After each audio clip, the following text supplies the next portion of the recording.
고난 주간 새벽이 시작이 됐는데, 이른 새벽에 우리가 잠을 깨우고 또 주님 앞에 나온 이유는 그냥 단순하게 절기를 지키기 위함이다, 이런 마음을 가지면 안 되겠습니다. 우리를 위해서 고난당하신 예수 그리스도를 더 바라보기 위함인 줄 믿습니다. 머리로는 너무나 잘 알고 있어요. 수십 년 또 몇 년 교회 생활을 하신 분들은 아예 을에 종료주의를 보내고 월요일서부터 일주일 동안은 고난주간이다, 아침을 금식한다, 그냥 형식적으로 또 머리로 절기로 보낼 게 아니라, 우리는 이 고난을 보내면서 주님이 나를 위해서 고난 당하셨다, 맞는 말씀이죠. 근데 그냥 지식적으로 그쳐서는 안 되고, 이것이 마음으로 오고 우리의 삶의 어떤 일상생활 속에서도 주님의 그 모습을 따르려고 하는 그런 아름다운 신앙으로 승화되시기를 주님의 이름으로 축원합니다. 오늘 본문은 두 가지가 이렇게 대조를 이루고 있습니다.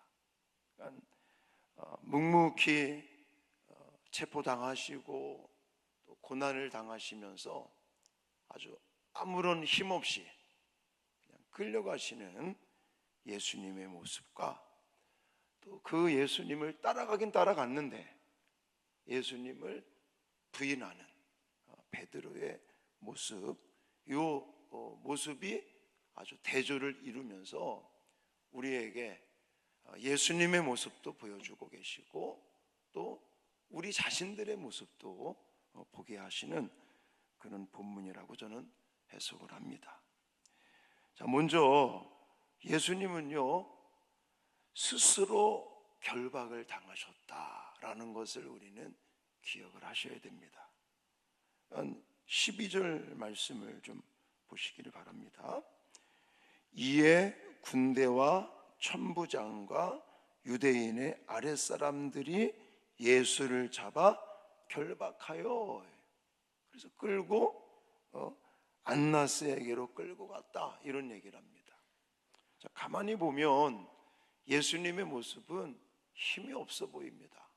그냥 겟세마네 동산에서도 그냥 힘없이 잡히시고 끌려다니시면서, 오늘도 보니까 군대, 천부장, 아랫사람들 잡으니까 아무런 맥없이 힘없이 그렇게 잡혀 끌려다니는 이런 모습 같은데, 사실 그렇지 않습니다.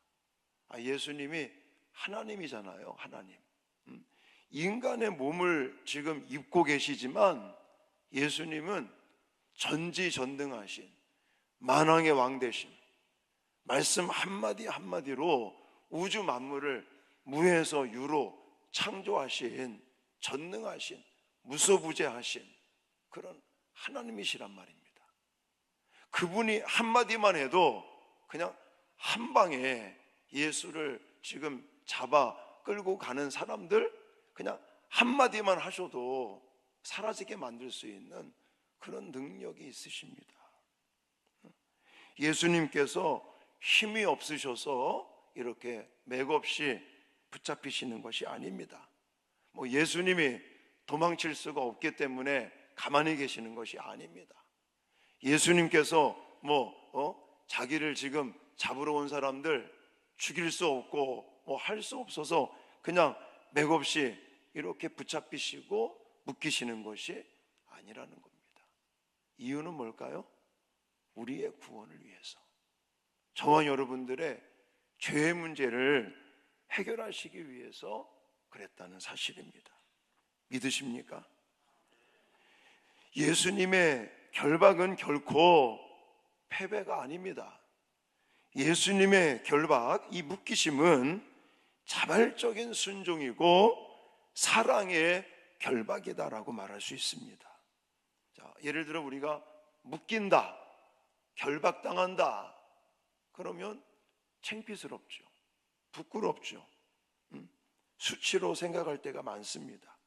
아, 자유를 빼앗기는구나. 그래서 텔레비 같은 데도 보면 왜 이렇게 체포당한 사람들, 구속되는 사람들, 수갑 차고 이런 사람들 보면 굉장히 수치스럽게 느껴지지 않습니까? 그러나 예수님의 결박은 그렇지 않습니다. 이유는 예수님이 지금 결박당하시고 묶이시는 것은 바로 우리의 자유를 위해서 묶이시는 것입니다. 할렐루야.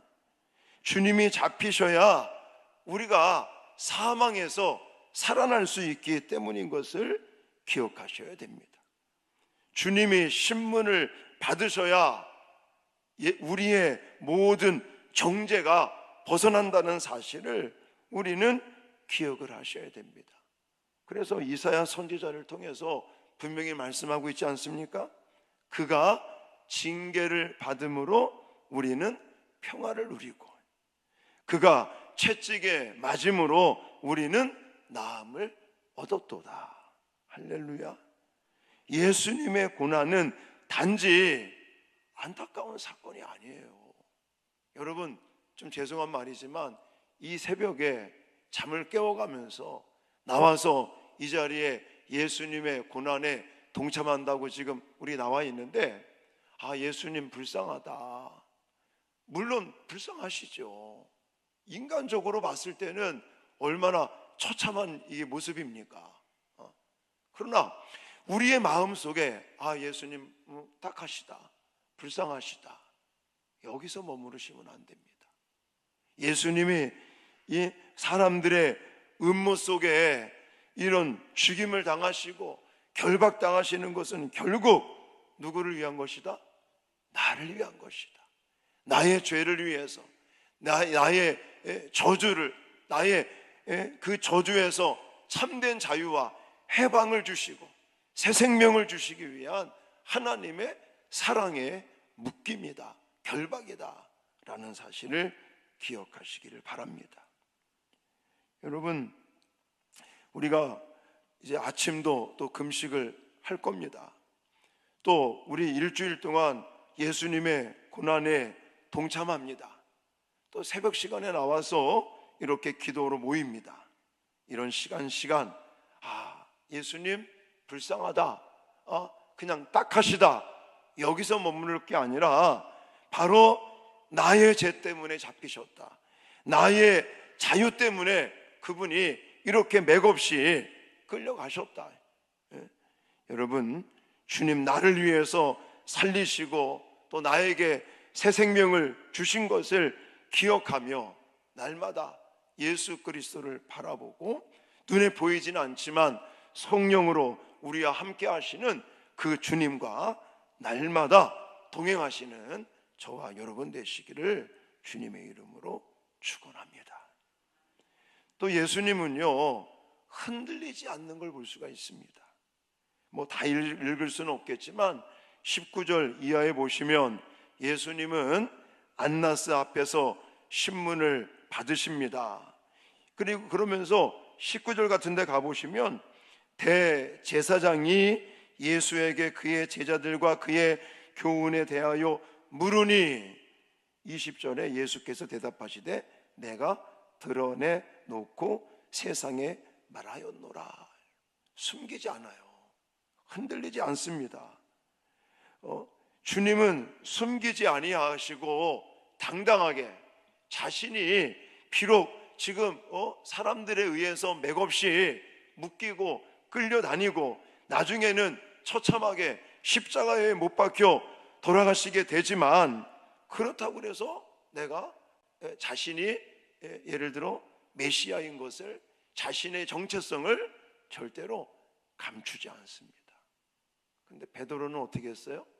감추고 있죠. 제가 뒤에 또 말씀드리겠지만 베드로는 철저하게 자기의 정체성을 자기가 누구라고 하는 것을 감춥니다. 근데 예수님은 감추지 아니하시고 당당하게 자신이 누구라고 하는 것을 세상에 알리고 있습니다. 여러분, 그렇잖아요. 우리도 뭔가 내가 불리하면 자꾸 숨기려고 그러잖아요. 내가 뭔가 당당하지 않으면 여러분, 우리는 흔히 상황이 어려워지거나 그러면 이렇게 바꾸는 경우가 종종 있습니다. 감추려고 하는 것이 있습니다. 그런데 예수님은 전혀 그렇지 않다는 거예요. 잡혀가시는 순간에도, 신문 당하시는 자리에서도 주님은 여전히 진리인 것을, 또 그분이 정말 성도들을 위한, 우리 믿는 자들을 위한 이 고난의 이 길을 그냥 꾸준하게 흔들림 없이 꿋꿋하게, 환경에 의해서 이랬다 저랬다 하는 게 아니라 주님은 그냥 주님 가신 그 길을 묵묵하게 흔들림 없이 가고 계시다는 것입니다. 근데 우리는 자꾸 흔들리잖아요. 환경이 어려워지면 흔들리고, 또 마음에 안 드는 사람이 있으면 또 흔들리고, 얼마나 흔들릴 때가 많습니까? 여러분, 고난 주간을 보내시면서 흔들림 없이 꿋꿋하게 우리의 구원을 위해서 아낌없이 그냥 그 길을 묵묵하게 가시는 이 주님의 모습을 본받을 수 있기를 주님의 이름으로 축원합니다. 그래서 우리는 주님의 이 꿋꿋하게 흔들리지 않고 묵묵하게 가시는 이 모습을 보면서, 하나님, 나도 항상 진리 편에 서게 하시고, 또 믿음을 숨기지 않게 하시고, 그리고 주님과 같이 당당하게, 비록 사람들은 욕하고 손가락질하고 핍박하고 또 공격할지라도 우리는 진리 편에 서서 또 믿음을 숨기지 아니하고 환경을 바라보지 않고 오직 주님만을 바라보면서 우리가 가야 될 십자가의 길이 있지 않습니까? 그 길을 묵묵하게 따라가는 예수의 신실한 제자들이 될 수 있기를 주님의 이름으로 축원합니다. 이제 베드로의 모습을 보자고요. 지금은 예수님의 모습이라면 이제 베드로의 모습을 보십시다. 자, 예수님은 안쪽에서 지금 막 결박당하시고 체포당하시고 또 뭐 신문을 당하시고, 근데 바깥쪽에는 베드로가 서 있습니다. 자, 베드로는 예수님은 당당하게 막 흔들림 없이 진리를 말씀하시고 자신을 드러내는데, 지금 반대쪽에 있는 베드로는 무너졌죠. 무너졌어. 쉽게 말하면 그냥 무너져 버리고 말았습니다. 나는 아니다. 예수님은 숨기지 않고 나는 나다, 맞다, 라고 얘기하는데 베드로는 아니다, 그러면서 부인하면서 무너지는 걸 볼 수가 있습니다. 제가 한번 설교한 적이 있는데요, 베드로가 왜 이렇게 예수님을 부인하며 무너졌을까? 물론 뭐 자기의 어떤 입장이, 자기도 예수님처럼 그렇게 이제 혹시나 체포당해서 죽임을 당하면 어떡하나 라고 하는 마음이겠죠. 근데 그 마음뿐만이 아니라 베드로의 모습을 보니까, 예수님을 부인하는 사람들의 특징하고 똑같구나 라는 생각을 제가 한다고 그랬어요. 뭐냐면 베드로가 왜 무너졌느냐? 멀찍이 예수님을 따라갔다라는 거예요. 그럼 다른 복음서에 보면 베드로는 멀찍이서 예수님을 따라갔다, 이거는요 그냥 이런 외형적인 모습만 이야기하지 않다고 저는 생각을 합니다. 이것은 거리 문제인데 그냥 단순한 거리 문제뿐만이 아니라 하나님과의 관계성을 저는 이야기하고 있다라고 제가 말씀을 드렸죠. 왜 그런 말 있잖아요. 이렇게 멀리 떨어져 있으면 마음도 멀어진다, 이런 말이 있잖아요. 물론 이거는 제가 해석하는 겁니다. 성경에 직접적으로 나와 있지 않기 때문에. 베드로가 예수님을 따라갈 때 멀찍이 따라갔다는 것은, 거리를 뒀다는 것은 그냥 눈으로 보이는 거리만을 이야기하는 게 아니라 이 마음의 거리, 이것도 포함하고 있다라고 저는 생각을 하는 겁니다. 이 부분이 굉장히 중요해요. 왜냐하면 우리도 신앙생활 하다가 그럴 때 있거든요. 예를 들어 열심히 예배 나오다가 예배에 한 번 빠지고 두 번 빠지고 그러면요, 자꾸 빠지게 됩니다. 또 내가 예를 들어 기도 생활을 하는데 기도하는 시간들이 점점 줄어들어. 오늘은 이래서 빠지고, 내일은 또 저래서 빠지고, 모레는 또 이것 때문에 빠지고, 그렇게 한 번 빠지고 두 번 빠지고 그러다 보면요, 어느새 하나님과의 관계가 멀어지는 것을 저는 느낍니다. 그런 거예요. 그 다음에 오늘 18절에도 나와 있죠. 18절에 보면 뭐라고 나와 있습니까? 그때가 추운 고로 종과 아랫사람들이 불을 피우고 서서 쬐니 베드로도 함께 서서 쬐더라 그럽니다. 물론 이것도 제가 좀 이 상징적으로 좀 해석한다고도 좀 말할 수가 있지만, 저는 이 장면이 그냥 기록되어 있지 않다고 생각을 합니다. 베드로가 물론 밤에 추웠기 때문에 몸을 녹이기 위해서 불 곁에 불을 쬐러 갔다, 이렇게도 이야기할 수 있겠죠. 근데 저는 어떤 생각이 드냐면, 정말 내가 신실한 예수의 제자라면 지금 예수님은 죽음의 길을 가고 있는데 추워서 불 쬐고 있을 거냐고요. 예수님 옆에 가 있어야 되는 거 아니겠습니까? 그런 생각이 들더라고요. 지금은 예수님의 십자가 지어 지금 죽음을 향해서 한 걸음 한 걸음 가고 계신데, 나는 춥다고 예수님 반대쪽에 있는 사람들 곁에 서서 거기서 불을 쬐고 있다는 것은 이건 안 되는 것 같아요. 그래서 이 부분을 저는 그냥 단순하게 불을 쬐다가 아니라 예수님 곁에 있어야 될 사람들이 세상에 불에 지금 쬐고 있다, 이렇게까지 해석하시는 신학자들이 있거든요. 저도 그 글을 읽으면서 이렇게도 해석하는 거 괜찮다, 나쁘지 않다라고 생각을 되어집니다. 그리고 끝내는 자기의 정체성을 감춥니다. 분명히 묻지 않습니까? 너도 저 사람의 제자가 아니냐라고 물으면 예수님은 너가 말하지 않았느냐? 예수님이 아니다라고 그랬어요? 아니잖아요. 당당하게 맞다, 내가 그니라 라고 분명히 말씀하시는데, 베드로는 지금 반대인 거죠. 자기의 정체성을 철저하게 감추고 있어요. 그래서 나 아니다 라고 얘기를 하죠. 어쩌면 이것은 굉장히 무서운 말이 아닌가라는 생각을 갖습니다. 사랑하는 성도 여러분, 제가 지금 설명드렸던 이런 모습들이 사실 베드로의 모습만은 아니라는 거죠.